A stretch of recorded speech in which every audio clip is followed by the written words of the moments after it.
When you've spent 28 years as a financial investigator, you learn two things. Money makes people stupid and kindness makes you a target. That was the thought circling in my head the morning my phone rang at 6. Outside my window, Manhattan was still half asleep, just the distant echo of sirens, and the hum of the city pretending to rest. Maddie's name flashed on my screen.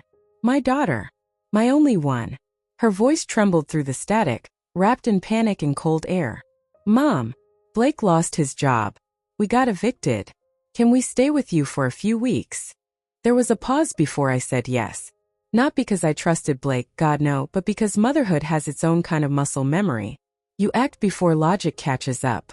3 days later, they arrived at my penthouse on the Upper West Side, dragging their lives behind them in silver suitcases. Blake greeted me with that polished charm of his, cashmere coat, polite smile, and eyes that scanned the room faster than a stock trader at closing bell. When his gaze lingered on the Mondrian painting above the fireplace, I almost smiled. Behind that painting was my safe. I'd seen eyes like his before, in men who measured worth not by integrity, but by liquidation value. Over the next 10 days he asked too many questions. About the building's 24/7 security, about my old cases, about investment bonds I'd mentioned once at dinner. He disappeared every night after Maddie slept. So I played my part, the lonely widow with shaky hands, sipping Earl Grey while pretending to watch Jeopardy! Because sometimes the best way to catch a thief is to let him think you've forgotten how. If you're still listening, we want to sincerely thank you for spending your time with us. Truly means a lot. We'd love to know, where in the world are you watching from? Drop your country in the comments and let's see how far this message has reached. If you haven't subscribed to the channel yet, I highly recommend doing it now so you won't miss any of our upcoming stories. These aren't just ordinary stories, they're filled with meaningful life lessons that can inspire, teach, and stay with you long after the video ends. Hit that subscribe button and join our growing community. It was the 11th night. Manhattan outside my window was wrapped in a cold electric silence, the kind that hums through the air vents and seeps under your skin. The city never truly sleeps.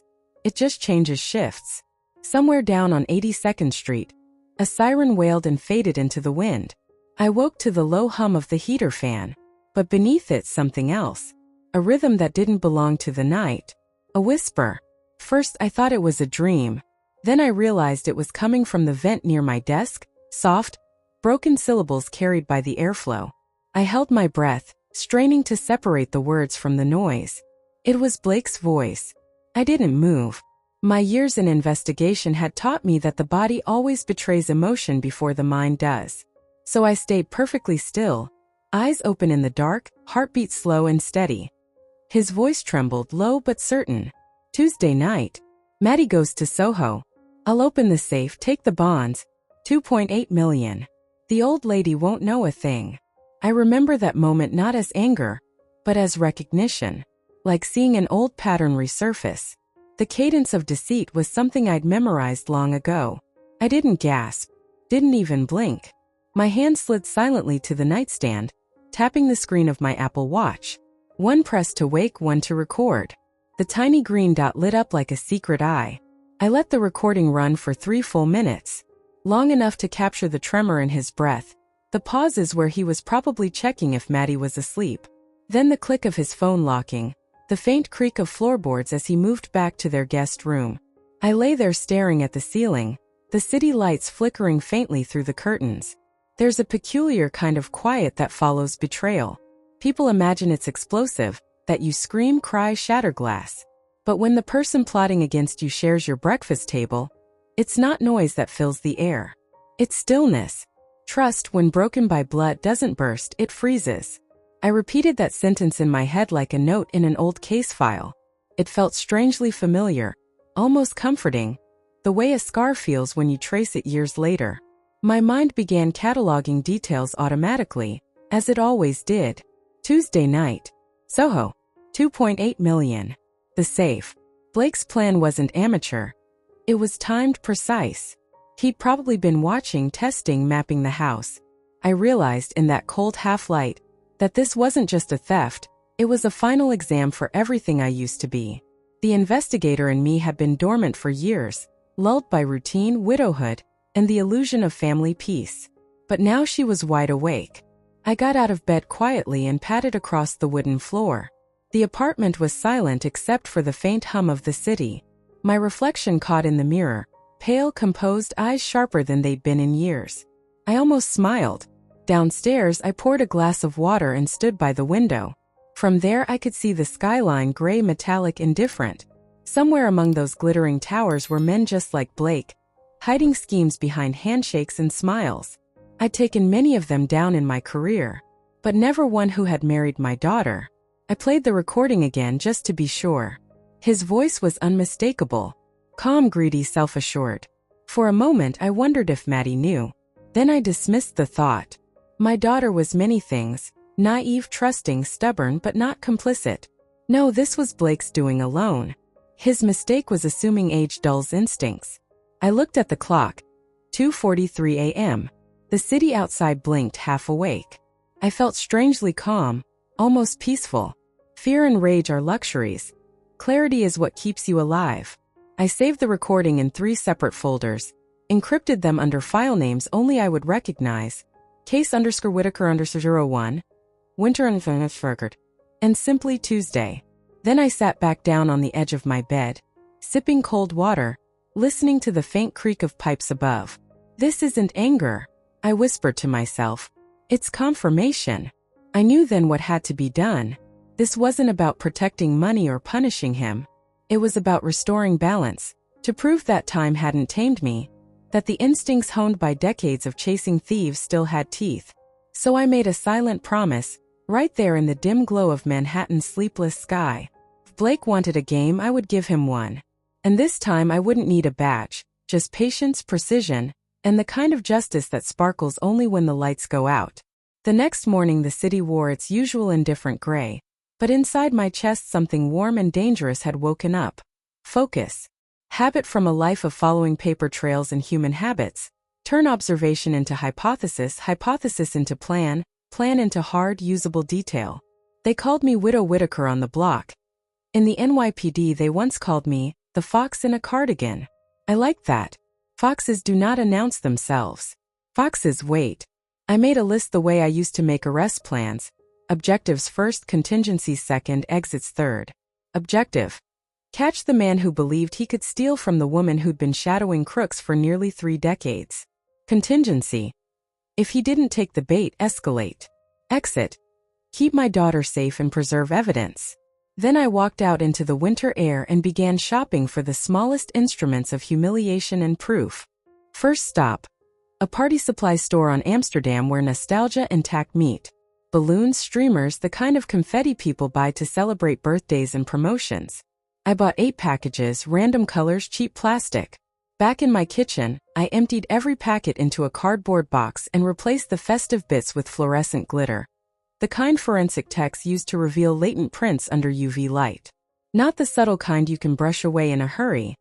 This glitter clings. It finds seams, sits in shoe treads, glows like a neon confession under the right lamp.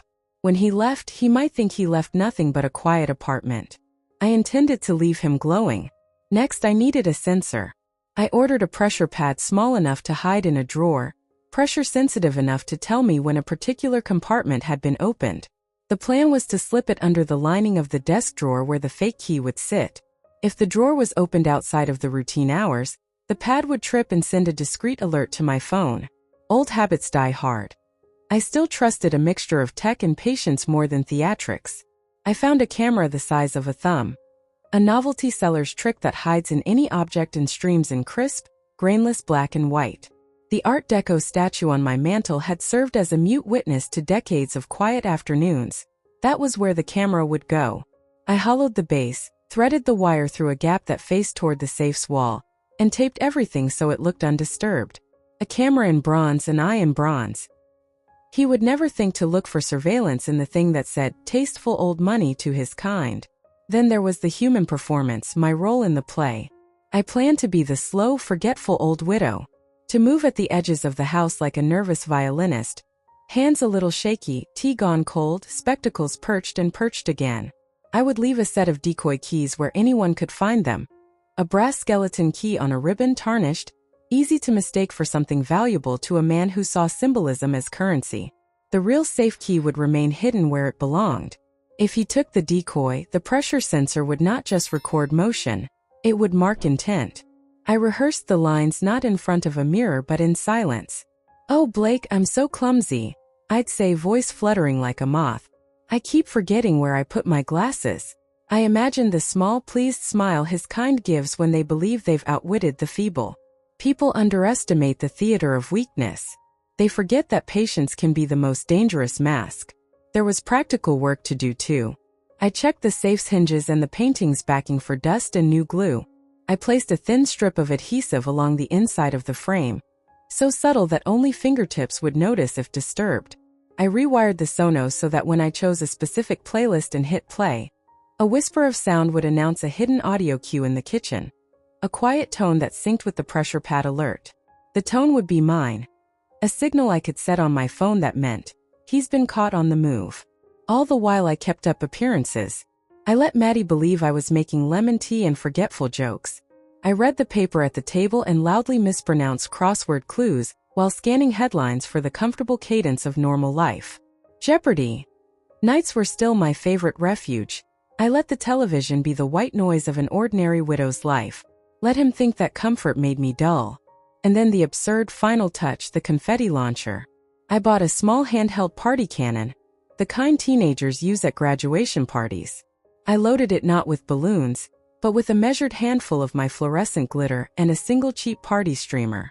It would be hidden in the coat closet by the front door, small enough to be grabbed in a heartbeat. When that drawer opened and the pad tripped, the plan would cascade. Camera catches the motion, Sonos plays my cue, I wake up and stumble to the room. The confetti cannon goes off, the glitter explodes into the air and onto him. A glittering criminal on my living room floor. Arrogance turned to spectacle. I wrote everything down in a notebook I used to carry on raids. Old reflexes. Old ink. I dated the entry, underlined the time, Tuesday night, and closed the book with a soft snap. There was no triumph in my planning, only the clean satisfaction of plotted lines finally connecting. People assume that boldness means loud acts. They are wrong. Some justice is patient and domestic, stitched into ordinary moments. When people think you are only a tired old woman worrying about misplaced spectacles, they give you their guard. And that's when a fox pounces. 2:43 a.m. The sound of a digital lock snapping open sliced through the Manhattan silence. A gust of cold air crawled along the hallway tiles, dragging the faint hum of city life from 20 floors below. Nora's voice, calm and clinical, later reconstructed the scene like an investigator giving testimony. Blake came in like a ghost. Only ghosts don't wear leather gloves and hold flashlights between their teeth. He moved with the confidence of someone who'd rehearsed. Every step measured, every breath timed to the rhythm of greed. The floorboards barely creaked beneath his boots.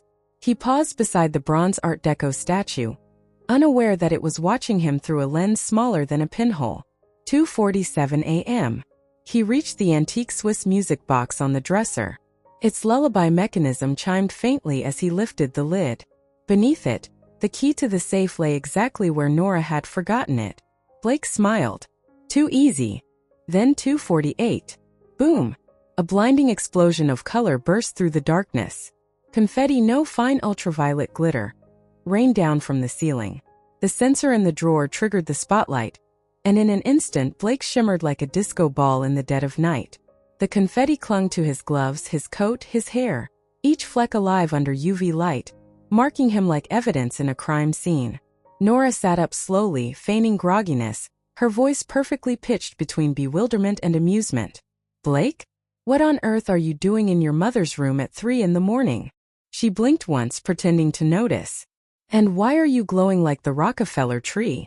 He froze, caught between denial and disbelief. The flashlight dropped from his mouth, rolling across the carpet with a hollow click. I can explain." "Oh, I'm sure you can," Nora interrupted softly. Her tone didn't rise, it didn't need to. "Though I'm curious which version you'll go with. The one about borrowing a key for safekeeping? Or the one about stealing $2.8 million from a trust your grandmother doesn't even know exists?" Her watch beeped once. Recording confirmed. Every word preserved. Blake's composure cracked like glass under pressure. You were listening? I was verifying. She swung her legs off the bed, the silk robe glinting in the faint blue light. See, when you live long enough, you learn that betrayal isn't always loud. Sometimes it whispers through the vents at 2 a.m. The door creaked open. Maddie stood there, still in her coat, her keys dangling uselessly in her hand. Her eyes widened. Blake? What's happening? For a moment no one spoke. Only the confetti drifted in the air, silent snow in a storm of truth. Nora turned toward her daughter, voice calm but razor-sharp. Your husband broke into my room, dear. Apparently to access the safe. Maddie's gaze darted to the glowing particles coating Blake's face. Is that glitter? Blake stammered, stepping back. She set me up. She's been spying on us. Nora tilted her head. Spying? Such an ugly word. Let's call it watching out for family interests. She rose fully now, shoulders squared, calm as a seasoned interrogator.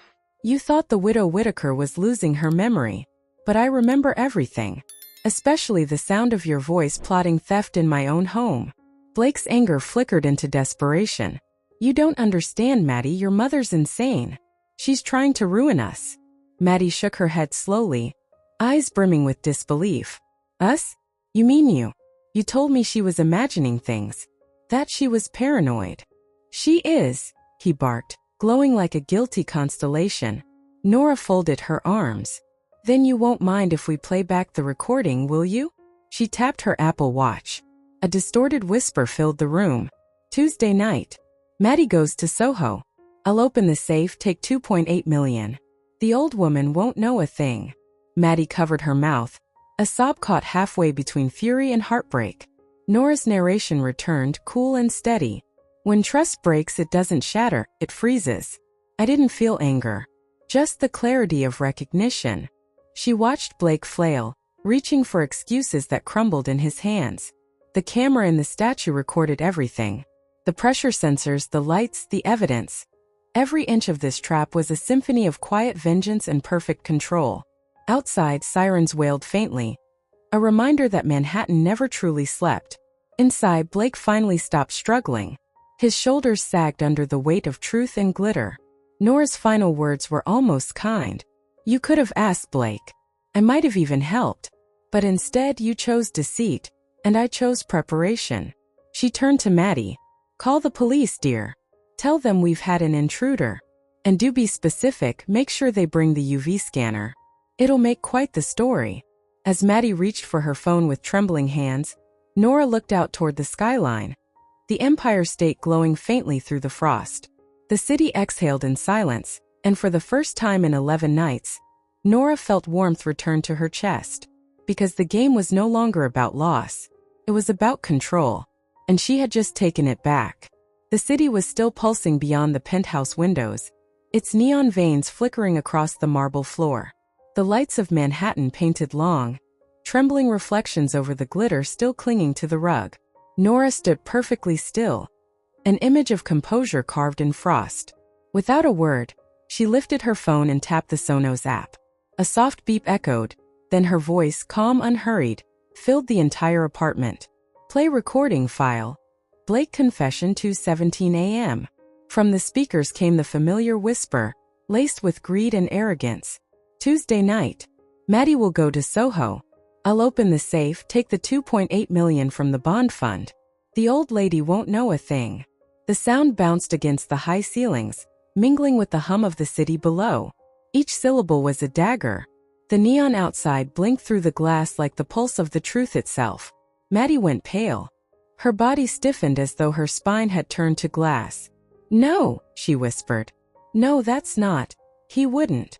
Blake stepped forward, his voice cracking under forced outrage. That's a deepfake. She hates me. Your mother has been trying to destroy our marriage from the start. Nora didn't answer immediately. Her gaze fixed on him with the patience of a judge watching a condemned man exhaust his excuses. When she finally spoke, her voice was low, surgical. In 28 years, she said, I've heard every kind of lie.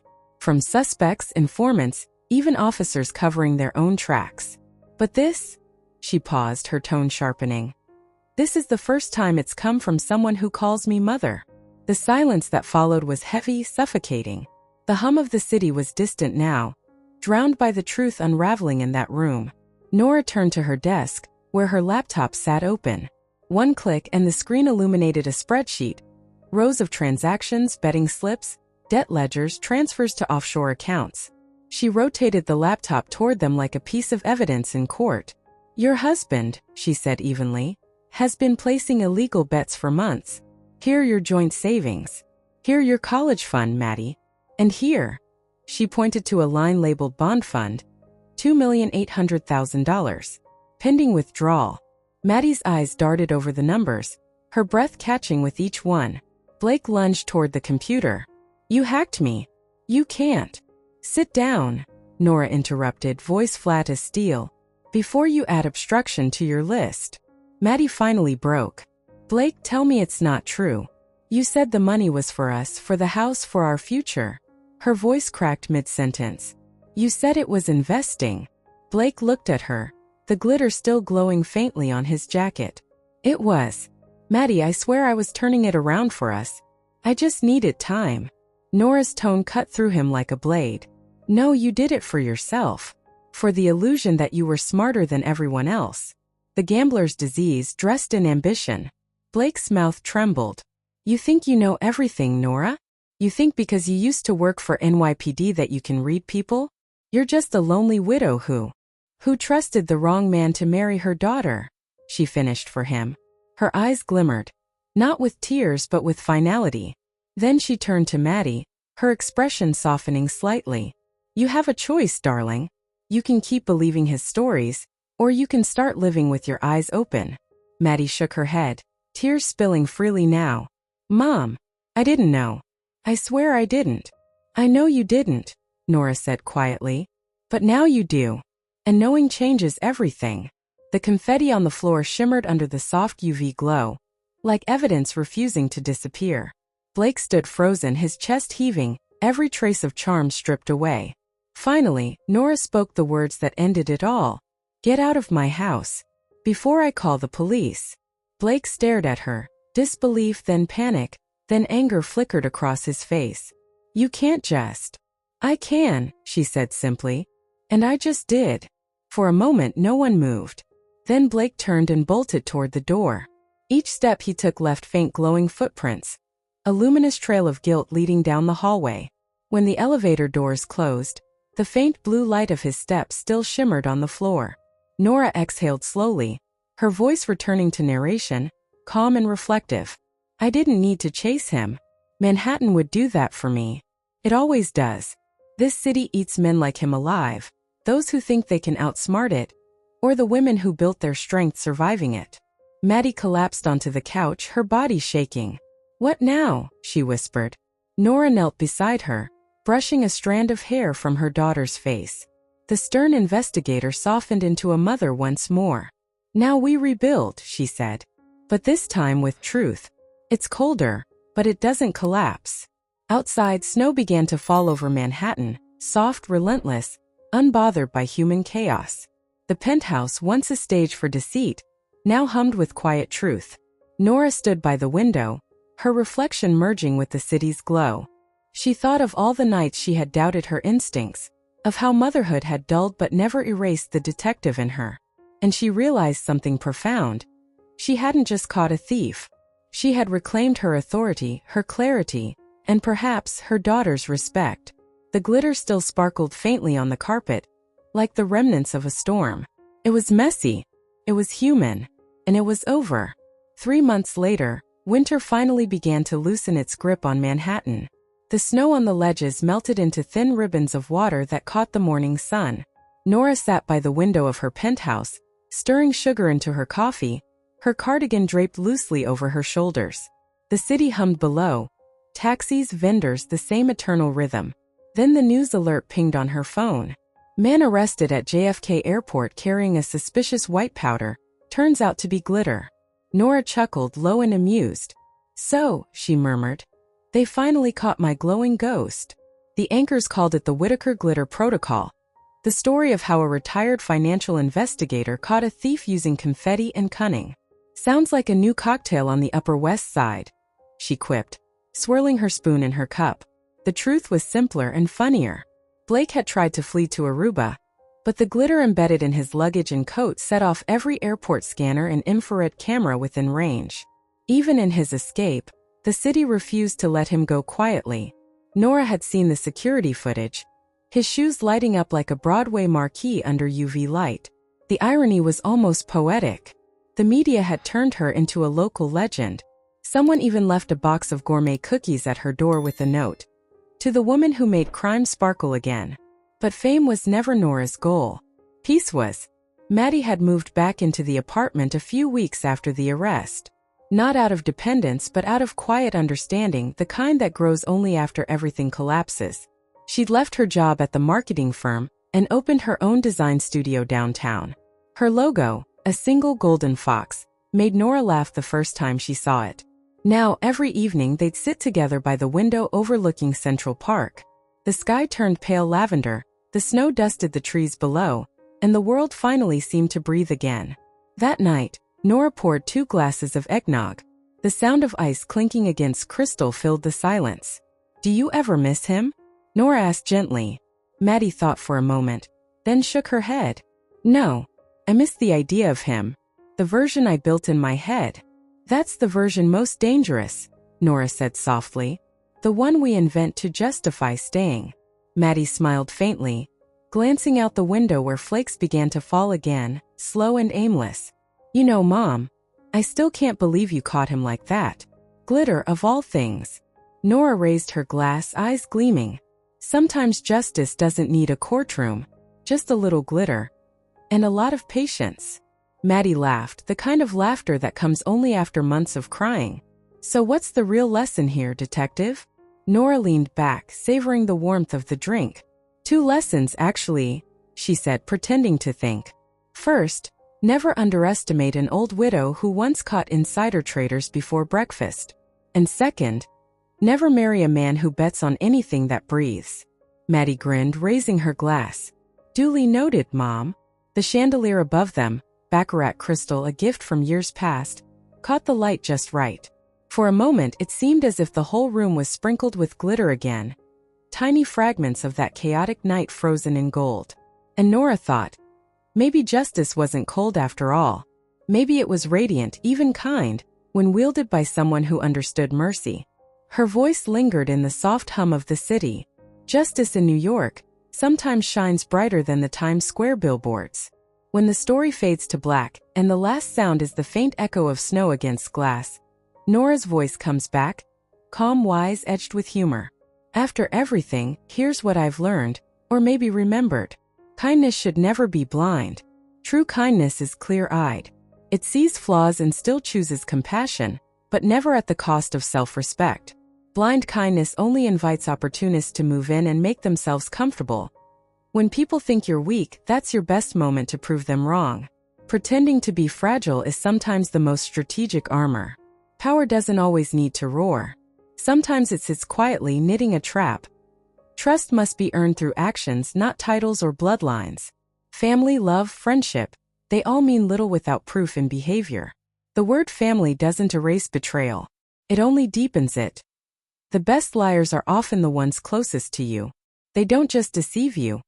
They make you complicit in your own blindness. They know your heart's rhythm and they use it as camouflage. Justice doesn't have to be cold. It can sparkle, radiant, poetic, even funny in its irony. Sometimes it doesn't wear a judge's robe. It wears a cardigan and a knowing smile. As the video fades, the screen shows Central Park under falling snow, the lights of the city glowing like constellations trapped in glass. Nora's silhouette stands by the window, still and composed, holding her mug of tea. Her final line drifts softly, almost like a whisper. Evil doesn't fear punishment. It fears exposure. Then a gentle transition. The music swells, warm and introspective. If you found this story as strangely satisfying as I did, don't forget to like, share, and subscribe to the channel. Each story here isn't just about drama. It's about the choices that define us, the mistakes that teach us, and the quiet justice that makes us human. Because sometimes, life's messiest moments are just glitter waiting to catch the light.